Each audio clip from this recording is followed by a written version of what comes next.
কিন্তু সিরাতের ব্যাপারে আল্লাহ কি বলেছেন? মা আতাকুমুর রাসূলু ফাখুযু ওয়া মা নাহাকুম আনহু ফান্তাহু। এ আমার বান্দা বান্দীরা, আমার নবী তোমাদের জন্য যা নিয়ে আসছে ওই জিনিসগুলা তোমরা গ্রহণ করো, আর যেগুলো থেকে তোমাদেরকে বিরত থাকতে বলে ওইগুলা থেকে তুমি বিরত থাকো। আমার মায়ার নবী, কারণ নবীজির দরজা বন্ধ। আমার নবী জানায়া দেয় আনা খাতামুন নবিয়্যিন লা নবিয়্যা বাদি, আমি শেষ নবী, আমার পরে কোনো নবী আসবে না। এবার নবীজির যেই 4টা মিশন ছিল বাবা, 1 নাম্বার মিশন হলো দাওয়াত, 2 নাম্বার মিশন হলো তালিম, 3 নাম্বার মিশন হলো তাজকিয়া নফস, 4 নাম্বার মিশন হলো জিহাদ ফি সাবিলিল্লাহ। এবার বাজান যেই তরিকার মধ্যে এই 4টা কাজ আপনি পাবেন, ওই তরিকাটারে আপনি শক্ত করে মজবুত করে ধরবেন। কারণ আমার নবী জানায় দেয় আমার উম্মতের মধ্যে 73টা দল হবে। জোরে কোন কয় দল? 73টা দল হবে। শুধু একটা দল জান্নাতি, বাকি সব দল চলে যাবে জাহান্নামী। সাহাবায়ে কেরাম প্রশ্ন করেন, নবী আমার, একটা দল যে জান্নাতে যাবে ওই দলটা কারা? নবী আমার জানায় দেয় মা আনা আলাইহি ওয়া আসহাবি, যারা আমি এবং আমার সাহাবাদের আদর্শ গ্রহণ করছে। ও বাজান, নবীওয়ালা কাজের ভিতরে এই 4টা কাজ আছে। যেই পীরের কাছে দেখবেন এই 4 কাজ নিয়ে চলে, ওই পীরের রশিটা মজবুত করে ধরে না। বাজান পীর মানে তো উস্তাদ, বাজান মুর্শিদ মানে তো উস্তাদ। এ বাজান এটা অন্য কিছু না। অনেকে বলে যে পীরের দরবারে পীর মানে হলো ভণ্ড, এই কথাটা সম্পূর্ণ মিথ্যা। কারণ পীরের ভিতরে খারাপ আছে না নাই? কথা বলেন, আছে না নাই? আলেমের ভিতরে খারাপ আছে না নাই? অভাব নাই। কেউ বাজারি আছে, কেউ দরবারে, কেউ তরকারি, বাজান সব কিছু কিন্তু আছে। এজন্য এই জিনিসগুলো অবশ্যই খেয়াল করবেন। আমার নবীজির 1 নাম্বার কাজ হলো, 1 নাম্বার মিশন ছিল দাওয়াত দেওয়া। 1 নাম্বার মিশন কি? দাওয়াত। কোন পথে দাওয়াত? একমাত্র আমার আল্লাহর পথে দাওয়াত। নবীজি বলেছেন ইয়া আইয়ুহান নাস কুলু লা ইলাহা ইল্লাল্লাহ তুফলিহুন। ও লোক সকল, যারা পড়বা লা ইলাহা ইল্লাল্লাহ তারাই সফল কাম হয়ে যাইবা। জোরে জোরে কোন সুবহানাল্লাহ। আমার মায়ের নবী যেদিন নবুয়ত পাইয়া যায়, আরে জিবরাইল আমার নবীরে এক এক করে 3টা চাপ মারে। আমার নবী ভয়ে শরীরে জ্বর চলে আসে। আমার নবী আম্মাজান খাদিজার কাছে গিয়া বলে, খাদিজা জাম্মিলুনি জাম্মিলুনি, ও খাদিজা আমারে তাড়াতাড়ি কম্বল দিয়া ঢাইকা দাও। ইয়া রাসূলুল্লাহ, এ ডাক দিয়া বলে, প্রাণের স্বামী রে, আপনার চেহারার ভিতরে কেমন যেন ভয়ের ছাপ দেখা যায়, কারণটা কি? এমন সময় নবী আমার ডাক দিয়া কয়, খাদিজা আজকে যেই গর্তের ভিতরে আমি প্রতিদিন ধ্যানে মগ্ন হইয়া, আজকে ওই জায়গায় দেখছি বিশাল আকৃতির একজন অদৃশ্য মানুষ এসে হাজির। মানুষের আকৃতিতে বলছে আমি জিবরাইল। আইসা আমারে এক এক করে 3টা চাপ দিছে। আমার বড় ভয় হয়, এই জ্বরে আক্রান্ত হইয়া আমি মনে হয় মারা যাব। এমন সময় এই কথাটা শুনিয়া আম্মাজান হাসে, মুস্কি মুস্কি হাসে। নবী আমার ডাক দিয়ে বলে, খাদিজা আমার অন্তরে ভয় হয়, আয় তুমি মুস্কি মুস্কি হাসো। খাদিজা ডাক দিয়া বলে, ইয়া রাসূলুল্লাহ, ইয়া হাবিবাল্লাহ, আজকে তো আপনি আল্লাহর পক্ষ থেকে নবুয়ত প্রাপ্ত হইয়া নবী হয়ে গেছেন। সুবহানাল্লাহ। এবার নবীজি ডাক দিয়া কয়, খাদিজা তাহলে তুমি কালিমা পড়ে মুসলমান হয়ে যাও। সর্বপ্রথম খাদিজা কালিমা পড়ে মুসলমান হয়ে গেলেন, সুবহানাল্লাহ। কিন্তু নবীজি এখনো ইসলাম প্রচার করতে গিয়া প্রকাশ্যের অনুমতি পায় নাই। নবীজি এবার গোপনে গোপনে দাওয়াত।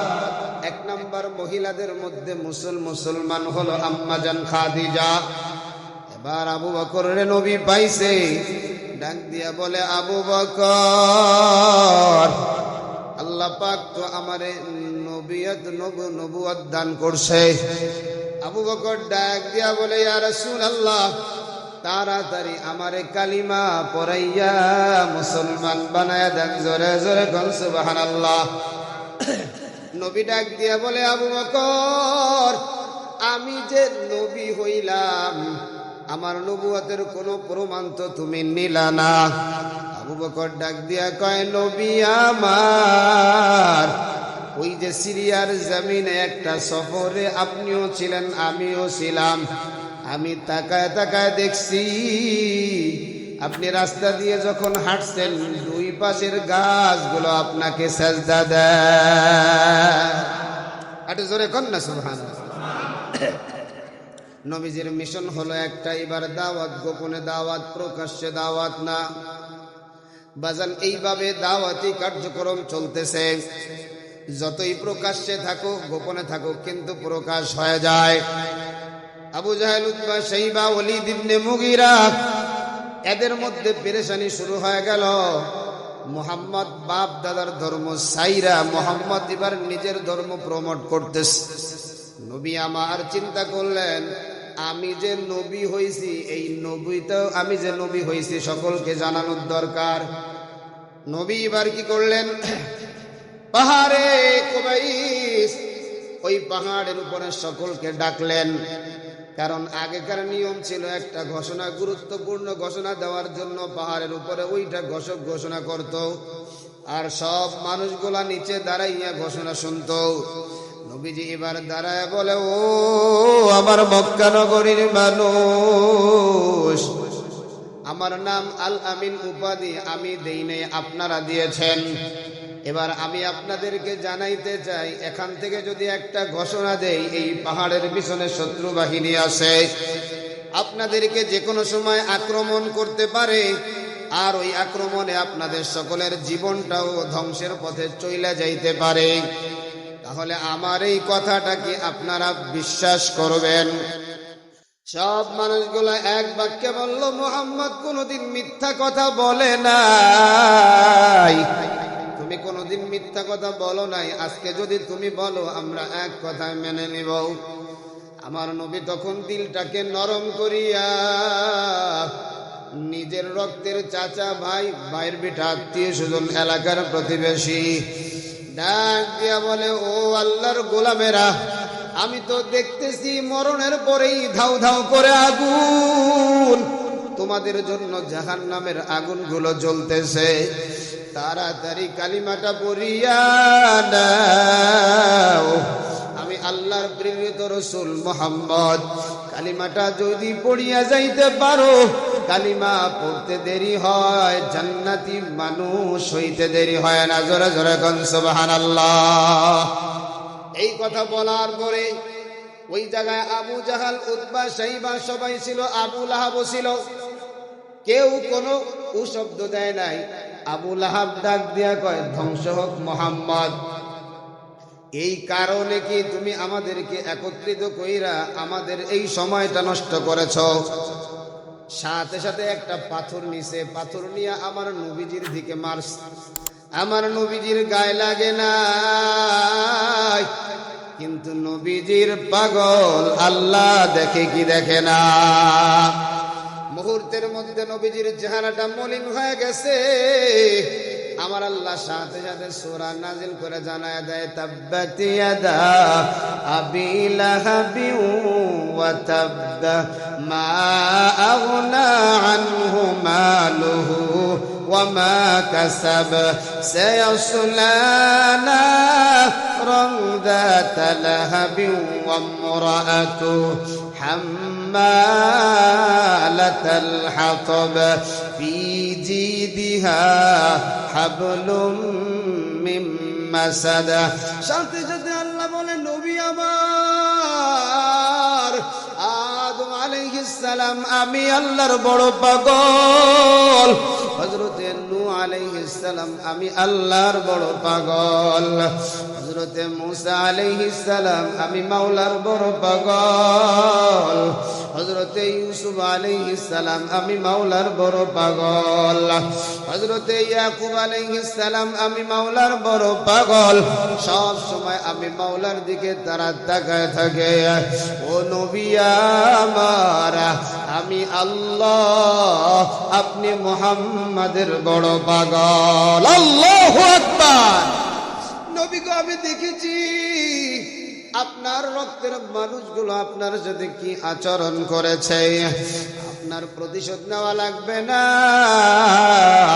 আপনার পক্ষ থেকে স্বয়ং আমি আল্লাহ নিজেই প্রতিশোধ নিয়ে নিলাম। আল্লাহু আকবার। নবীজি ওখান থেকে আবার চলে গেলেন।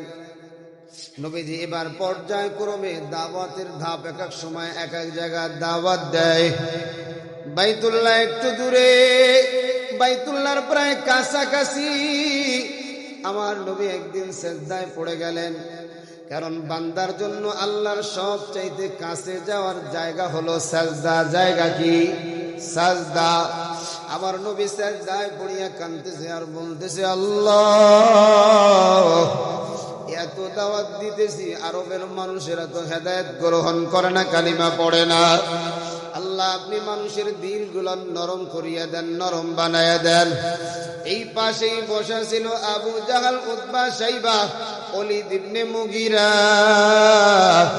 আবু জাহেল ডাক দেয়া কয় সাথীরা, ওই যে দেখো মুহাম্মদ সিজদায় পড়ে গেছে। মুহাম্মদ তার মালিক আল্লাহর দরবারে আল্লাহর সাথে কথা বলে। একজন রে ডাক দিয়া কয় তাড়াতাড়ি বাজারে যা, ওই বাজারে গিয়ে দেখবি উটের পচা ভুড়ি পড়ে রইছে, ওই ভুড়িটা আইনা মুহাম্মদের মাথার উপরে ঢাইলা দে। আরে বলতে দেরি হয়, সাঙ্গ পাঙ্গ তাড়াতাড়ি ওই বুড়িগুলা আইনা আমার নবীর মাথার উপরে ডাইলা দিছে। এ বাজার একটা উঠে প্রায় 1200-1500 কেজি গোস্ত হয়। আর বুড়িটা কত বড়, এমন একটা ভুড়ি আমার নবীজির মাথার উপরে যখন দিয়ে দিছে, আমার নবী আর মাথা উঠাইতে পারে না। একজন দৌড় দিয়া বাড়িতে খবর পৌঁছাইছে, ও খাদিজা গিয়ে দেখো তোমার প্রাণের স্বামীর এরকম বেঈমানরা মাথার উপরে এরকম বুড়ি ফেলায় দিয়েছে। আম্মা জান খাদিজা কলিজার টুকরা ফাতেমার নিয়ে দৌড়ায় আইছে। আইসা দুইজন টানিয়া টানিয়া বুড়ি গুলো সরায়। আমার নবীর চেহারাটা টকটকা লাল হয়ে গেছে। আরে আম্মা জান খাদিজা আমার নবীর জড়ায় ধরে কান্দে আর বলে, নবী আমার এই বেঈমানদের কাছে আইসা সিজদা করার দরকার কি ছিল? আমার নবী কাঁদে আর বলে, খাদিজা এই জায়গায় বাইতুল্লাহর কাছে সিজদা না দিলে আমার মন ভরে না। আমার মাওলারে ডাকিয়া ডাকিয়া আমি বলছি, আল্লাহ এই মানুষগুলো যত আমার সাথে বিরোধিতা করুক, আমার করবি আপনি এই মানুষগুলারে হেদায়েত দিয়া, হিদায়েতের নূর দিয়া মুসলমান বানায়া দেন। আমার নবী দেখলেন ওই আরবের মানুষ কালিমা পড়ে না। ওদিক দিয়া নবীজির চাচা আবু তালেবের ইন্তেকাল হয়ে যায়। নবীজির 100 কাটতে না কাটতেই আম্মা জান খাদিজা ও দুনিয়া থেকে বিদায় হয়ে যায়। এবার ওই ঘরের ভিতরে আমার নবীর আম্মা জান খাদিজা সান্ত্বনা দিতেন। ঘরের ভিতরে সান্ত্বনা দেওয়ার মানুষ, খাদিজা দুনিয়া থেকে বিদায়। বাহিরের সান্ত্বনা চাচা আবু তালেব দিতেন। চাচাও বিদায় হয়ে গেল। আরবের মানুষেরা এবার নবীর উপরে কঠোরতা আরম্ভ করে দিল। আমার নবীর উপরে একের পর এক জুলুম নির্যাতন, একের পর এক শাস্তি। আমার নবী তখন যায়েদ ইবনে হারেসারে বলে, যায়েদ রে, আরবের মানুষেরা তো তেমন কথা শোনে না, তেমন তো কালিমা পয়রা মুসলমান হয় না। ও যায়েদ, আমার শৈশব কালটা, ওই শিশুকালটা তায়েফের জমিনে কাটছে। ওই তায়েফের মানুষ বড় ভালো, চলো আমরা তায়েফে গিয়া একটু দাওয়াত দেই, মনে হয় কালিমা পয়রা মুসলমান হয়ে যাবে। আমার নবী তায়েফে গিয়া একটা পাহাড়ে উঠিয়া তায়েফের মানুষগুলারে এক এক করে সবাইরে ডাইকা হাজির করছে। এমন সময় ডাক দিয়া কয়, ও তায়েফের মানুষেরা শোনো, আমি হলাম মুহাম্মদ ইবনে আব্দুল্লাহ, আমার বাড়ি ওই আরবের জমিনে। আমার আল্লাহ আমার নবুয়ত দান করছে, ওই আল্লাহ তোমাদেরকে কালিমার দাওয়াত দিতে বলছে, এক আল্লাহকে মানো, মূর্তি পূজা অগ্নি পূজা ছাড়ো। আল্লাহরে মানিয়া যদি আমার মাওলার পাগল না হয়ে মরো, মরতে দেরি, ওই জাহান্নামের আগুনের জ্বলতে দেরি হবে না। তায়েফবাসীরা বুঝতে পারল এটা সত্য নবী, কিন্তু উপরের কয়েকজন নেতারা ছোট্ট ছোট্ট বাচ্চাগুলোর লেলায় দিল, এই লোকটা পাগল, এই লোকটাদের পাথর মারিয়া তোমরা এলাকা থেকে তাড়াইয়া দাও। বলতে দেরি, ছোট্ট ছোট্ট বাচ্চাগুলা বোঝে না। আমার নবীর চেহারার মধ্যে বৃষ্টির মতো পাথর বর্ষণ করা আরম্ভ করিয়া দেয়। আমার নবীও কাঁদে, হযরতে যায়েদ ও কাঁদে। যেই জায়গা থেকে পাথর আসে ওই জায়গায় যায়েদ রাদিয়াল্লাহু তাআলা দাঁড়ায় যায়। এক পর্যায়ে চতুর্দিক দিয়া পোলাপানগুলো আমার নবীরে ঘিরে ধরছে। এবার চতুর্দিক দিয়া যখন পাথরের আঘাত, একটা পাথর গিয়া যখন এই কপালের কাছে লাগছে, আমার নবীর কপালের এই জায়গা দিয়া পিনকি মাইরা রক্ত বাহির হওয়া আরম্ভ করছে। আমার নবী ডাক দিয়া কহে যায়, এক ফোঁটা রক্ত যেন জমিনে না পড়ে। হযরতে যায়েদ রাদিয়াল্লাহু তাআলা নিজের জামাটা খুলে নবীজির যেই যেই জায়গা দিয়া রক্ত বাহির হয়, রক্তগুলো নিজের জামা দিয়ে পুষে যায়। এবার 3 কিলোমিটার পথ আমার নবীরে পাথর মারছে। যেই নবীর শরীরে মশা কোনোদিন বসে নাই, যেই নবীর শরীরে একটা মাছি কোনোদিন বসে নাই, আমার নবীরে রক্তাক্ত করে পালাইছে। আমার নবী আস্তে আস্তে দুর্বল হয়ে গেছে। দুর্বল হয়ে দেখে পাশে একটা আঙ্গুরের বাগান, ওই বাগানে আমার নবী যায়েদকে নিয়ে ঢুকছে। ঢোকার সাথে সাথে আমার নবী বেহুশ হয়ে গেছে। আমার নবীর শরীরের রক্তগুলা শরীরটা বাবু বারকের সাথে জুতাটা লেগে গেছে, আটার মতো জুতা লেগে যায়। আর আমার নবী বলে যায়, এক ফোঁটা রক্ত যেন জমিনে না পড়ে। আমার নবীও কাঁদে, যায় তো কাঁদে, সব ফেরেশতাগুলো কাঁদে। আমার আল্লাহ বড় বেজার হয়ে গেছে।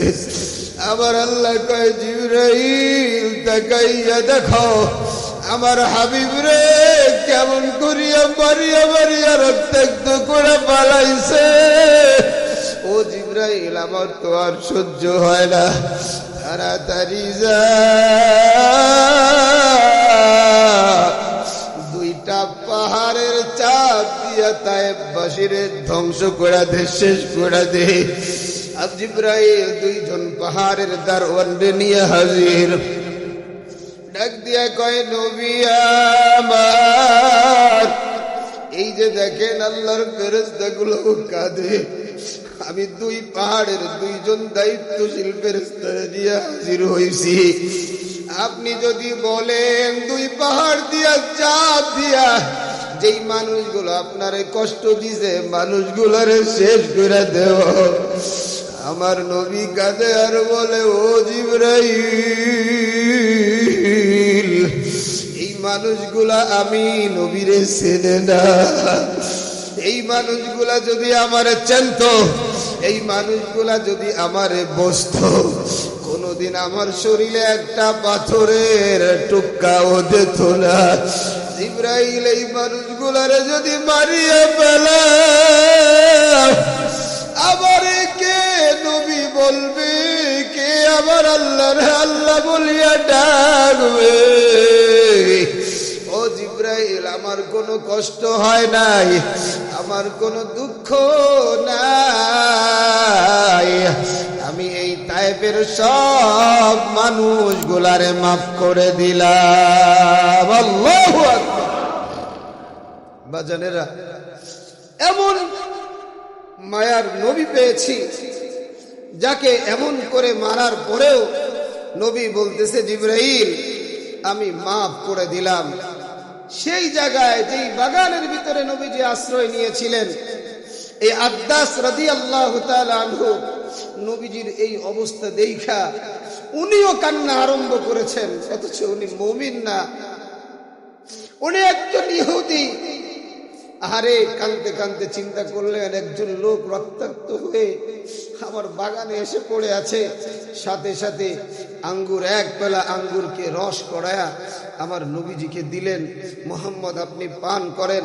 নবীজি তখন বিসমিল্লাহির রহমানির রহিম বলে যখন পান করলেন, হযরত আদ্দাস বলতেছে, ইয়া রাসূলুল্লাহ, আপনি তো আল্লাহর রাসূল হবেন। তখন আদ্দাসকে নবীজি বলতেছেন, তুমি এই আল্লাহর নাম কোন জায়গা থেকে শুনেছ? বলে, আমি তো হযরতে ইউসুফ আলাইহিস সালামের গোত্রের লোক, সাথে সাথে নবীজির হাতে কালিমা পড়ায় মুসলমান বানায় দিয়েছেন। ও বাজান, আজও সেই ওই জায়গাটায় মসজিদে আদ্দাসের নামে একটা মসজিদ আছে। যারা তায়েফে গিয়েছেন হাজী সাহেবদেরকে এখানে নিয়ে যাওয়া হয়। এই মসজিদের পাশেই দেখবেন একটু জায়গা এরিয়া দেওয়া, একটা জায়গা খালি জায়গা আছে। ওই জায়গাটায় দেখবেন বাজান কিছু জঙ্গল হয়ে আছে। আরে আমি যখন ওখানে গেলাম, আমার কাছে যখন হাদিসের এই কথাগুলো আমার জেহেনের মধ্যে যখন বাজলো, অটোমেটিক আমার কাছে মনে হচ্ছে নবীজির সেই রক্তের ঘেরানটা এখনো ওই জায়গায় আছে। আল্লাহু আকবার, আল্লাহু আকবার। অটোমেটিক চোখ দিয়ে টপ টপ করে পানি বাহির হয়েছে। বাজান, নবীজি আমাদেরকে কালিমা ওয়ালা বানানোর জন্য, আমাদেরকে দ্বীন শিক্ষা দেওয়ার জন্য, আমরা যেন জাহান্নামে না যাই, জান্নাতে যাই, নবীজি কি পরিমাণ আমাদের প্রতি মেহনত করেছে বাবা। আজকে ওই নবীকে আমরা কষ্ট দেই। এজন্য বাজার মিলাদ আলোচনার বিষয়, কিন্তু গ্রহণ করার বিষয় না। সিরাতের প্রতিটা ধাপ এগুলো গ্রহণ করার বিষয়, যে আমার নবীজি দ্বীন প্রচারে কত কষ্ট করেছেন। আমি তার একজন খাঁটি উম্মত হিসাবে, তার একজন আশিক হিসাবে আমি আসলে কতটুকু করতেছি। আমি যে বারবার আপনাদেরকে বলি, বাজান বাসা থেকে বাহির হইছেন, রাস্তার দুপাশে মানুষগুলো আছে, একটু নামাজের দাওয়াতটা দেন না। আপনার কারণে যদি দুইজন ব্যক্তি এসে নামাজে দাঁড়ায় যায়, দুইজন ব্যক্তি যদি কালিমাওয়ালা হয়ে যায়, দুইজন ব্যক্তি যদি 5 ওয়াক্ত নামাজি হয়ে যায়, তার নামাজ কবুল হোক আর না হোক, আপনার আমল নামায় আল্লাহ পাক কবুল নামাজের সওয়াব দিয়ে দিবে। সুবহানাল্লাহ। এজন্য বাজান এই সিরাতের মাসে আমরা ওয়াদাবদ্ধ হয়ে যাই, যেই নবী এত কষ্ট আমাদের জন্য করেছেন, একমাত্র আমাদেরকে জান্নাতে নেওয়ার জন্য। আরে নবীজি তো এমন করতেন, একজন ইহুদি মারা গেছে, তার লাশ এরকম নিয়ে যাওয়া হচ্ছে, নবীজি দাঁড়ায় দাঁড়ায় কাঁদতেন যে আমি নবী থাকার পরে, আরে আমি নবী আরবে থাকার পরে আরবের একটা মানুষ জাহান্নামী হয়ে গেল, আগুনের লাকড়ি হয়ে গেল। নবীজির মধ্যে কি দরদ ছিলেন! নবীজি আবু জাহেলের মতো একজন বেঈমান সব সময় যে নবীজিকে মারতে চাইতো, নবীজিকে হত্যা করতে চাইতো, এই আবু জাহেলকেও তো নবীজি প্রায় 350 650 বার পর্যন্ত আবু জাহেলকে দাওয়াত দিয়েছে বাজান। এজন্য ইনশাআল্লাহ আমরাও মানুষগুলারে কালিমাওয়ালা বানানোর জন্যে, এক আল্লাহর গোলাম বানানোর জন্য চেষ্টা করব। রাজি আছি সবাই? আল্লাহ রাব্বুল